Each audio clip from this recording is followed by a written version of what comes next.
Hey Susan, I wanted to go over your paper with you. First, before we talk about that, for the peer review, you had to do the peer review form, and I don't see that.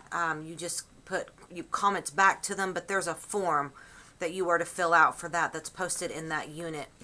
And the directions stating you download the form, answer these specific questions, and I don't see that.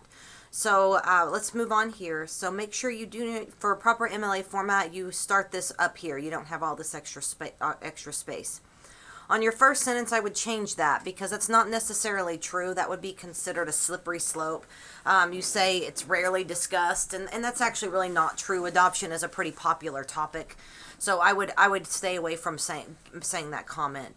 And so let's look at your second sentence. The things with your paper mostly are grammatical, and I'm not going to point out every single issue, but I'm going to go through and we'll talk about some. So the second sentence, trying to adopt a child is an exceedingly difficult process, both mentally and physically. Giving a child a brand new life and learning how to live that new life. Okay, what?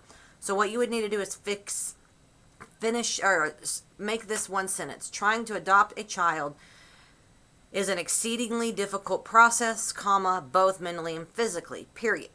Now this second part here, you're going to, oh, I don't know why that did a red line.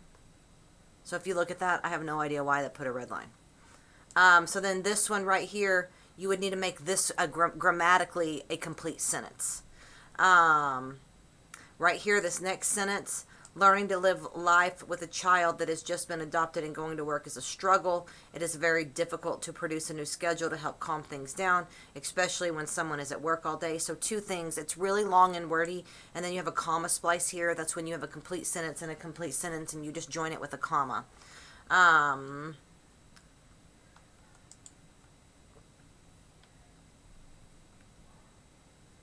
me come down here.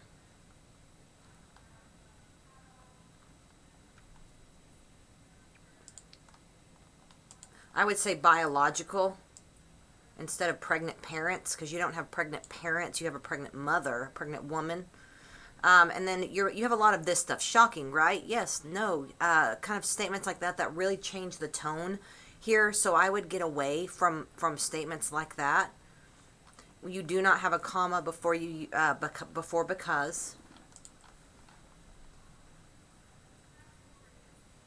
Right here, no one adopting the baby is giving birth thanks to MLA. You don't need this comma, and that's going to be a run-on. So make that two different sentences. And this is another example of that. How nice. I would change that as well.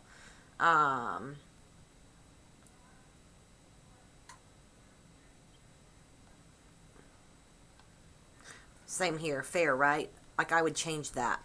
And then go through and look at your, like, the complete sentences and the commas. Like, here's another example. You have a comma splice, comma errors that would need to be put into more than one sentence. So I don't want to go through and nitpick all of it, because what you have a good start. It just needs to be cleaned up grammatically. So that's going to be what I want you to work on for this next round, is look at the grammatical aspect to it.